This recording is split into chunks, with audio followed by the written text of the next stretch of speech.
หมอยซุงค่ะหมอยซุงพี่ๆน้องๆผู้ปันแห้งขาวใส่หมอหอมกกอกค่ะมื้อนี้ก็เป็นวันที่21เดือนธันวาคมที่4ปี2025ในตอนรายการเฮาค่ะตอนใดเดี๋ยวเอาพี่ๆน้องๆเฮาค่ะมาถ่อมด้วยข่าวเงาลองใหญ่ในข่าวนี่ก็ตั้งฝ่ายเจ้าหน้าที่เขาก้มโตเลยโพใจก้นหนึ่งอันฮอตั้งก้าแหวนเสียวก็ต่างลูกอ่อนยิ่งสีก่อกว่าในค่ะ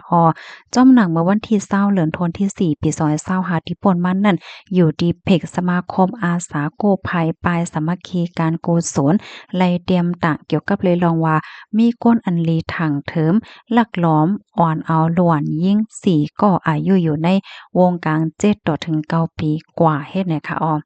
ลงคืบหน้ามือกลางขึ้นลึกดีป่นมาในค่ะเนาะก็ตีเลยว่าเป็นวันที่21เต็งขึ้นจ่ายค่ะเนาะ12โมงปลาย10มินิค่ะตั้งฝ่ายเจ้าหน้าที่ภูมิปนพรเขาเนี่ยก็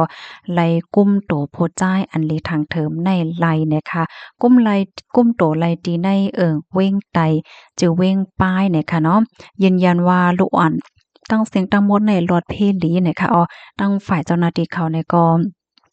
เตต้องถามโหยอยโหย่ามัน10กว่าแล้วก็เตปันตัวตามกว่าจอมหนังปักเปิงหมายมีวันเมืองมีนั่นเลยค่ะค่ะอันนี้ก็เป็นข่าวงาปอดอ่อนตอนหนึ่งค่ะเนาะเอามาป่องแล้งปันพี่น้องเฮาค่ะในการเลอเซนนั่นเนี่ยก็ยังมีลองปันฟังถึงปันปอแม่พี่น้องเจออันมีลูกมีหลานในเขาให้ฟังด้วยลูกหลานโตเจ้าเก่าลีเซกัมว่าไหนค่ะคอมมอนอันในค่ะเลยปีมาดีของการข่าวเก้งใหม่เชียงใหม่นิ้วออกไว้นะคะหนังหือเดี๋ยวจังเป็นคอฟังเตือนถึงปันพี่น้องเฮาค่ะตั้งดำตั้งหลายค่ะเนาะเจอมีลูกมีหลานนั่นก็ช่วยกันสืบเปิ้นแพ่แชร์กว่าเสกำค่ะย้อนให้อยู่เลยกินวอในรถเพกันกกอกค่ะหมอยทรงค่ะ